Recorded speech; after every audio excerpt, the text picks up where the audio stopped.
Hi, first grade, it's Miss Perry. This is day 38 in your packet. We are so super close to being done, and you're that much closer to being a second grader. Remember, your teacher's office hours are 9:15 to 10:15 and 1:15 to 2:15. Here is an overview of what you'll be doing for math, reading, word work, and science today. For math, you're going to be focusing on the rectangular prism. I have put a picture right here on the side of the slide. You're going to use a tree map to list two things that are true about a rectangular prism and two things that are not true, that don't work for it. So I have an example here for the cube. So I know what's true about the cube is that it has all square faces. And I also know what's true about a cube is that it has 12 edges if I count all those edges up. Now I'm going to go over to not true. It is not true that the cube only has one edge. It's got way more than one edge. And it's also not true that there's no corners.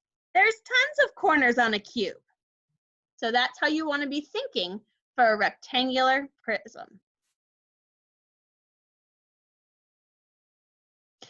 After you do that, you're going to be doing a little bit of matching. You're going to draw a line from each 3D solid shape. So the names over here, we have rectangular prism, cube, cone, sphere. And you're going to draw a line from one of those words over to one of the descriptions.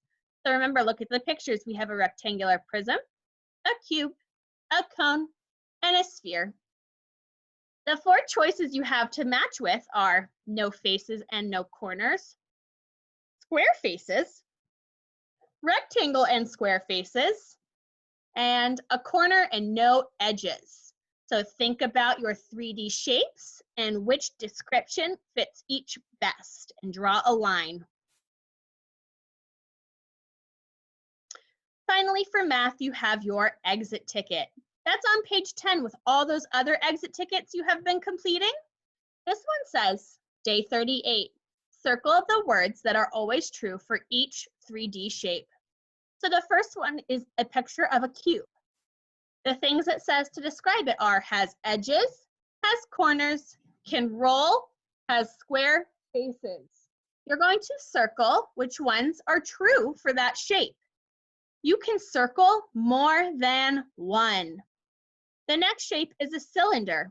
It says that it has circle faces, cannot roll, has corners, has edges. Remember, you can circle more than one if it's true.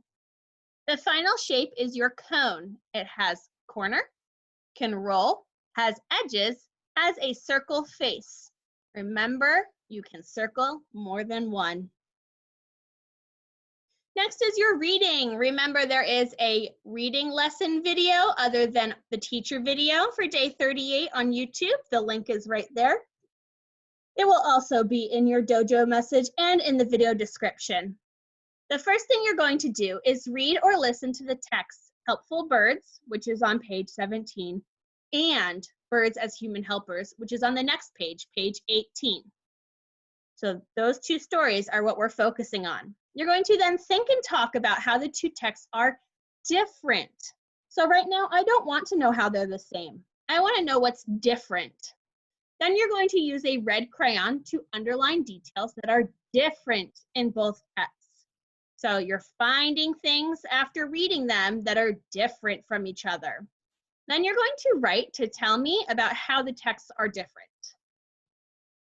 So here I have my two texts and I have my sentence starters.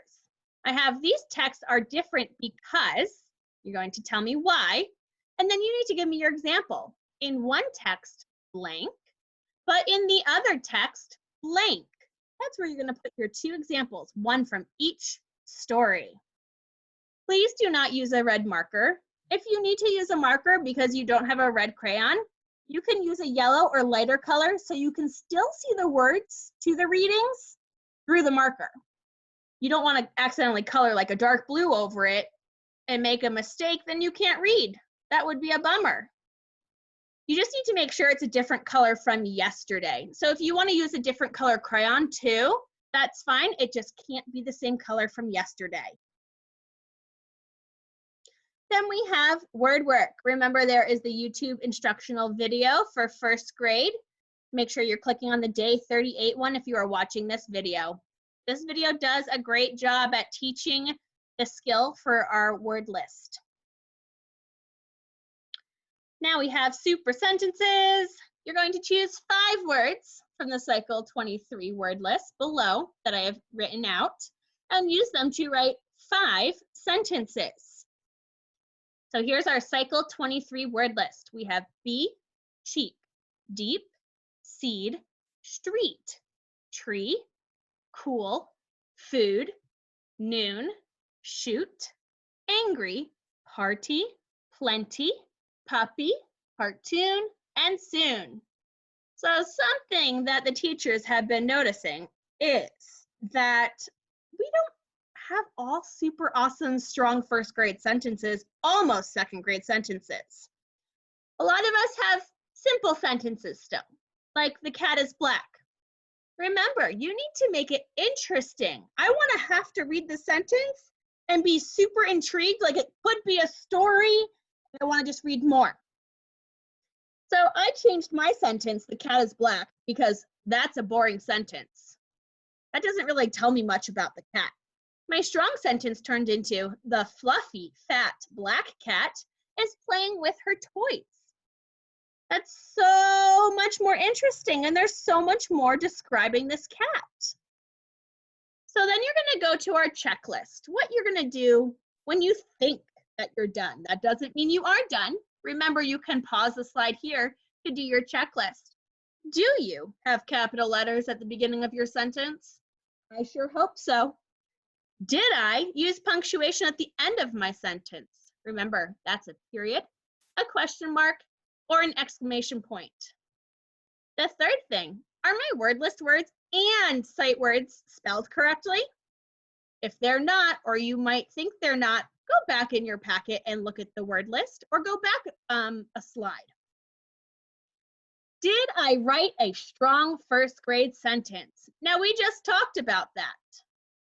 I want to see super awesome, strong first grade sentences that should almost be second grade sentences because we're so close. And finally, did I use my best handwriting and use finger spaces? Is my teacher going to be able to read this? Can she tell where there's spaces between my words? You should be saying, oh my goodness, yes, they can tell where my words are. So think about all those things when you're writing your super awesome sentences. Finally, we have our science topic, neighborhood pushes and pulls. You're going to review the past 2 lessons about pushes and pulls. So you're going to go back in your packet or your work to kind of remember what you did about pushes and what we did about pulls. You're going to tell someone at home the difference between the two. So what's different from a push than a pull. Then you're going to look out your window, look through your house, look through your community. I know that we're not really going anywhere right now. And you're going to search for pushes and pulls. Maybe something that you do outside. You can also watch your animals that are outside, your pets at home, the birds in the trees, and the people in your home that are using pushes and pulls. So you want to think about all these different things that are happening all day long. Then on a piece of paper, you're going to create a double bubble map to illustrate objects from your neighborhood that were pushed, pulled, or both. So you may write the words, or you may draw a picture. So here I have my double bubble. I have push on one side and pull on the other. My 3 bubbles in the middle that connect to both are things that you can push and pull, like a door. So if you think about our classroom door or a door at home, when you're inside the classroom, you have to push the door open to go to the hallway. But when you're coming back from, say, the bathroom, you have to pull the door closed. So that's an example of something that you have to push and pull. I can't wait to see what you come up with from your house.